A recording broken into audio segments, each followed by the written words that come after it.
दहेज, समाज क्या कहेगा? हमें तो आपकी बच्ची पसंद आ गई है। हमारे लड़के की कद काठी के हिसाब से देखे तो दोनों की जोड़ी बहुत अच्छी लगेगी। जैसा आप सही समझे। बेटा योगेश, तुम दोनों को अगर टाइम चाहिए तो आपस में अकेले में कुछ बात कर सकते हो, हम बाहर चले जाते हैं। जी पिताजी, जैसा आप कहें। योगेश और सविता को अकेले वक्त देकर सब वहां से चले जाते हैं। चाय कैसी लगी? चाय भी अच्छी लगी और आप भी। सच में? हाँ, मैंने तो फोटो देख के ही हाँ बोल दिया था। मुझे भी आप अच्छे लगे। आपको कुछ पूछना हो तो पूछ लीजिए, जैसे खाना बनाना आता है या नहीं, घर के क्या क्या काम कर लेती हूँ, वगैरह वगैरह।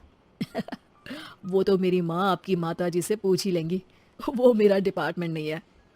इधर योगेश और सविता जिंदगी भर का साथ जोड़ने की बात कर रहे थे। उधर सविता के पापा योगेश के पिताजी के सामने हाथ जोड़ के खड़े थे। देखिए, हमारा बेटा पढ़ा लिखा है, अच्छी नौकरी करता है। उसमें जितना पैसा लगा है कम से कम उतना तो मिलना चाहिए ना। 10 लाख से कम में तो नहीं हो पाएगा। बेटी हमारी बहुत होनहार है और 7 लाख भी तो कम नहीं होते हैं ना जी। अगर आप हमारी बेटी को शादी के बाद काम करने देंगे तो 3 लाख तो 6 महीने में ही कमा लेगी। हमारे घर में ये सब नहीं होता। औरतें घर संभालती हैं और आदमी बाहर के काम। जरा मेरी बात तो समझिए। एक कार देने के बाद 10 लाख रुपए नगद देने में हमारी कमर टूट जाएगी और इसके अलावा टीवी फ्रिज तो देना ही पड़ेगा। शादी की तैयारियां, मेहमानों की पूछ परख, बारातियों का स्वागत।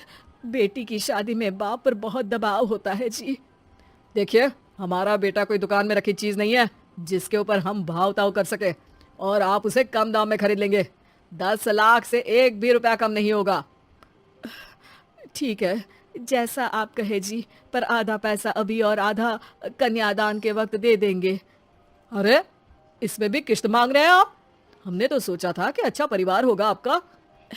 अच्छा ही परिवार है देवनाथ जी, पर पैसों की थोड़ी तंगी है ना, वरना सब ठीक ही है हमारे परिवार में जी।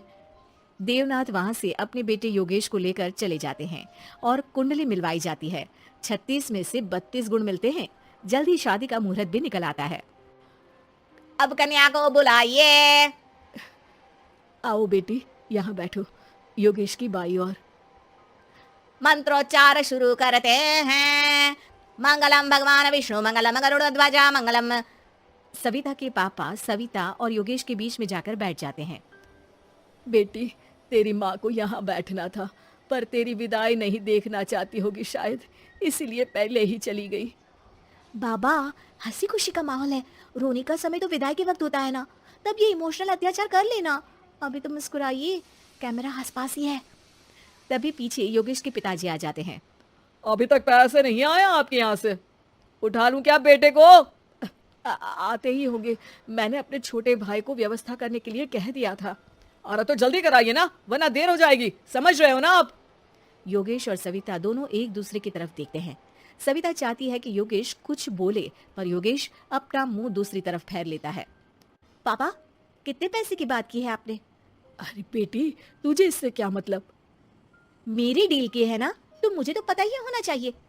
कन्यादान की विधि शुरू करेंगे। तभी योगेश के पिता वापस वहां आ जाते हैं। पैसे देते हैं या बेटे को उठवा लूं? मैं आपके हाथ जोड़ता हूँ जी, थोड़ा सा इंतजार कर लीजिए। देवनाथ वहां से चले जाते हैं। तुम अपने पिताजी से कुछ कहते क्यों नहीं? उनके सामने कोई आवाज नहीं उठाता। ऐसा नहीं है, कोई तो उठाएगा ही। तभी वहां सविता के चाचा एक बैग लेकर आते हैं और सविता के पापा को देते हुए कहते हैं, 9 लाख ही हुए। आत्माराम इशारा करके योगेश के पिता को वहां बुलाते हैं। क्या? सिर्फ 9 लाख? बाकी 1 लाख कहाँ है? नहीं हो पाए जी, शादी के बाद कर देंगे। अरे आप बात से पलट रहे हैं। जल्दी से अभी के अभी पूरे पैसे लाइए, वरना बेटे को उठाऊं क्या? देखिए, मैं आपके पाँव पड़ता हूँ। रुक जाइए पापा, रिश्ते हाथ पकड़कर जोड़े जाते हैं, पांव पकड़कर नहीं। बेटी तू चुप रह। नहीं, ये कब से बस कह ही रहे हैं कि उठवा लूं, पर कोई उठ ही नहीं रहा। लो, मैं ही उठ जाती हूँ। बेटा, अपशगुन हुआ। दहेज लेना सबसे बड़ा अपशगुन है, पाप है, पाखंड है। और योगेश, तुम्हें मैं पसंद हूँ तो कुछ बोलते क्यों नहीं? और तुम्हारे पिताजी, अरे देवनाथ जी, आपके नाम में ही बस देव है, काम तो आपके असुरों जैसे हैं। पर गलती आपकी नहीं, गलती मेरे पिताजी की है, जो आप जैसे लोगों को घर की दहलीज भी चढ़ने देते हैं। लेकिन एक बात साफ है, मैं आपके घर की दहलीज कभी नहीं चढ़ूंगी। अरे बेटा, समाज क्या कहेगा? यही कहेगा कि सविता के भीतर की माँ दुर्गा जाग गई थी, जिसने पापा के खिलाफ, गलत के खिलाफ आवाज उठाई।